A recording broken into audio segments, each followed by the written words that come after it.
नमस्कार.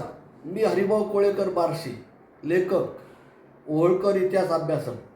मी होळकर कोण होते या पुस्तकाची 450 पानांची तिसरी आवृत्ती प्रकाशित केली. ती वाचा, इतरांना सांगा. डोंगर घाटाच राज रे,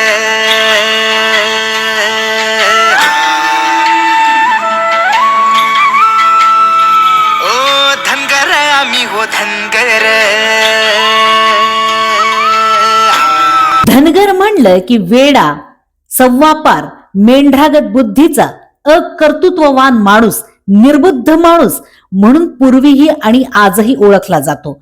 अशाही स्थितीत मल्हारराव होळकरांनी बालपणी निरेच्या काठी हाती छकारा घेऊन मेंढर राखत आयुष्याची सुरुवात केली आणि पुढे हाती तलवार घेऊन तमाम हिंदुस्थानच्या राजे राजवाड्यांची मेंढर कशी बनवली. वयाची 68 ओलांडली म्हणून काय झालं, मी थकलो नाही बाबा, आता त्या अब्दुल्ल्याला सोडणार नाही, त्याला कोंबड्यागत उभा सोलून त्याच्या कातडीत पेंढा भरून त्याला वेशीवर लटकावीन तरच धनगराची औलाद सांगन असे म्हणणारे. धनगराच्या मसलतीस कोण विचारतो, मला धनगराचा सल्ला नको. ही भूमिका पानिपत युद्धात पेशव्यांनी घेतली नसती तर मराठ्यांचे पानिपत झालेच नसते असे ठामपणे सांगणारे मल्हारराव होळकर कोण होते. श्रीमंत बाळाजी विश्वनाथ पेशव्यांनी त्यांना हाताशी का धरले. पेशव्यांच्या वाईट काळात मल्हारराव पेशव्याबरोबर नसते तर पेशव्यांचा वेल मांडवाला गेला असता का. मल्हाराया मल्हाराया अशी नुसती आवई जरी उठली तरी तमाम हिंदुस्थानचे राजे रजवाडे कसे भीतीने थरथर कापत होते. सतत 40 वर्ष लढाया लढणारे, 52 लढाया जिंकणारे मल्हारराव मेंढपाळाचे प्रजापाल कसे झाले. त्या काळी मल्हाररावांच्या मनगटाला धरायची हिंमत कोणाची होती का. शेंडी दे नाहीतर मुंडी दे अशा यवनी कायद्याविरुद्ध बंड करून गोवध हत्या बंद पाडणारे मल्हारराव धर्मनिष्ठ कसे होते. त्यांना पेशव्यांनी कोणालाही बहाल न केलेली सुभेदारी पहिल्यांदा का बहाल केली. पुण्यश्लोक लोकमाता अहिल्यादेवींचं कौतुक किती आणि काय वर्णावं. त्यांचा दानधर्म, त्यांचे धार्मिक कार्य पाहिले की मन एकदम थक्क होतं.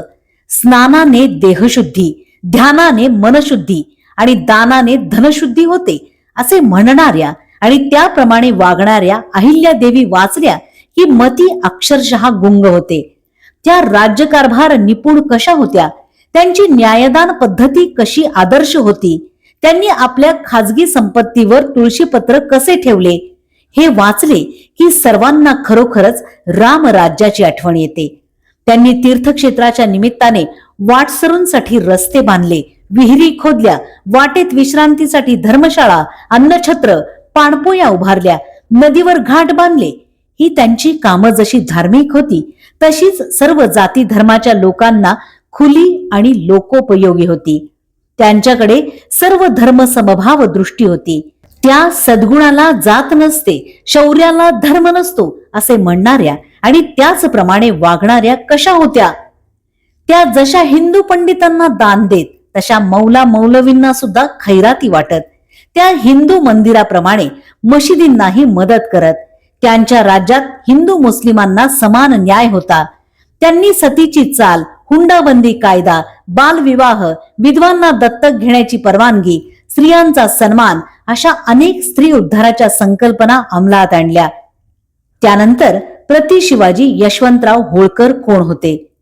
यशवंतराव होळकर हे तळ हातावर नशीब घेऊन नशिबाची परीक्षा पास होणारे, खरडा भाकरी खाऊन स्वराज्य निर्माण करणारे, आमची डोकी धनगरी ती बिथरली की कोणाला आवरायची नाहीत असा ठणकावून इशारा देणारे, आम्ही शिपाई गडी आहोत, धनगर आहोत, आम्हाला समजेल अशा भाषेत बोला असे पेशव्यांच्या वकिलाला खडसावून सांगणारे आणि वाघाशी झुंज देण्याची तयारी असणारे, झुंजात कमरेला तलवार, पाठीला ढाल आणि घोड्यावर मांड याच आमच्या जीवाभावाच्या गोष्टी असतात असे ठणकावून सांगणारे, इंग्रजांकडून शेवटपर्यंत पराभूत न झालेले यशवंतराव होळकर कसे अजिंक्य योद्धे होते हे यात सांगण्याचा प्रयत्न केलाय.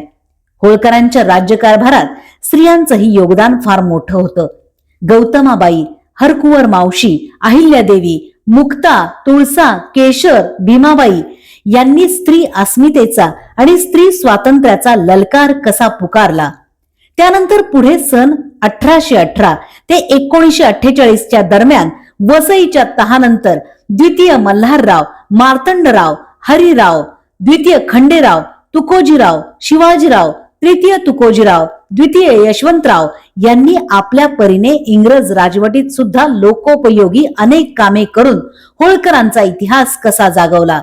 शेवटी परवा 26 मार्च 2026 रोजी पुण्यश्लोक अहिल्यादेवींच्या त्रिशताब्दी जन्मवर्षात मल्हारराव होळकरांच्या जन्मदिनी महाराज श्रीमंत शिवाजीराव होळकर आणि पद्मश्री शालिनी देवी यांचे चिरंजीव राणी संयोगिता राजे यांचे भाऊ महाराणी उषादेवी सतीश मल्होत्रा यांचे भाचे तृतीय श्रीमंत यशवंतराव होळकर हे सन 1961 नंतर सुमारे 65 वर्षानंतर राणी उषादेवी मल्होत्रा यांच्या इच्छेनुसार आणि धार्मिक विधीनुसार 16वे वंशज म्हणून राजगादीवर विराजमान कसे झाले हे सर्व यात नमूद केले आहे. असा हा होळकरांचा सन 1728 ते 1948 पर्यंतचा 220 वर्षांचा इतिहास. याशिवाय होळकरांची सन 2026 पर्यंतची वस्तुस्थिती होळकर कोण होते या पुस्तकात नमूद केली आहे.